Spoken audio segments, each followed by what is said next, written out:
Bismillahirrahmanirrahim. Sahabat, ketika kita mudik ke kampung halaman tercinta, banyak hal yang kita lakukan. Salah satu di antaranya tentu saja adalah persiapan ketika kita akan mudik. Dari mulai urusan akomodasi, kendaraan yang akan kita gunakan, sampai kepada urusan makanan dan perbekalan lain yang tentu nanti bisa memberikan kepada kita kenyamanan, bahkan kebahagiaan tersendiri tatkala kita pulang mudik ke kampung halaman tercinta. Kita bersua dengan sanak saudara, karib kerabat dan famili untuk kemudian kita mendapatkan banyak kebahagiaan dari mudik yang kita lakukan. Ketika kita tertinggal barang saat ketika sudah dalam perjalanan, kita bisa pulang kembali ke rumah untuk sekedar mengambil kembali barang yang tertinggal. Inilah bagian dari sebuah ilustrasi dalam perjalanan kehidupan kita. Untuk mudik ke kampung halaman tercinta yang mungkin waktunya hanya berapa saat saja, kita persiapkan sedemikian rupa. Perbekalan, akomodasi, bahkan hal-hal terkecil sekalipun tidak boleh ada yang tertinggal karenanya.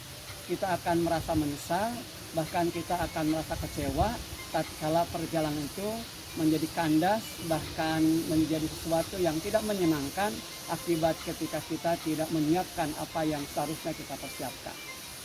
Lantas bagaimana dengan mudik kita yang sesungguhnya? Yakni tatkala kita pulang kembali ke hadirat Allah SWT. Itulah bagian dari mudik yang sesungguhnya. Ini yang seringkali terlupakan di dalam kehidupan kita. Untuk mudik ke kampung halaman tercinta, kita siapkan perbekalan sedemikian rupa. Namun sayangnya untuk mudik kita ke kampung yang kekal abadi, di kampung akhirat kita, yang Allah gambarkan satu hari sama dengan 10 tahun dalam bentangan waktu ke depan manusia di muka bumi, seringkali terlupakan di dalam kehidupan kita. Padahal kematian seringkali datang dalam kehidupan kita secara tiba-tiba, dan ketika itu tentu saja kita akan diminta tanggung jawab di hadapan Allah SWT. Apa yang kita lakukan hari ini tentu menentukan masa depan kita tatkala kita kembali menghadap Allah SWT. Kullu nafsin dha'iqatul maut. Setiap yang berjiwa itu akan merasakan mati, kemudian hanya kepada kamilah kembalinya. Inilah yang kemudian harus selalu kita pikirkan, menjadi bahan koreksi, bahan evaluasi. Ketika kita mudik ke kampung halaman tercinta, kita bisa bersua dengan sanak saudara, kita bisa bersua dengan sanak famili kita.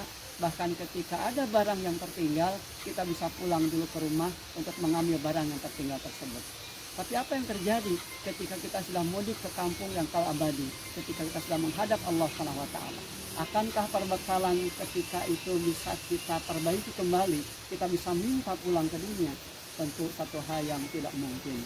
Maka tentu ini semua menjadi pelajaran berharga dalam kehidupan kita. Bagaimana menghadirkan hidup kita hari ini sebagai investasi berharga dalam kehidupan kita, investasi ibadah, karya amal saleh, agar perjalanan waktu kita tatkala kita kembali kepada Allah SWT adalah perjalanan yang menggembirakan, perjalanan membahagiakan, bahkan perjalanan yang memuliakan.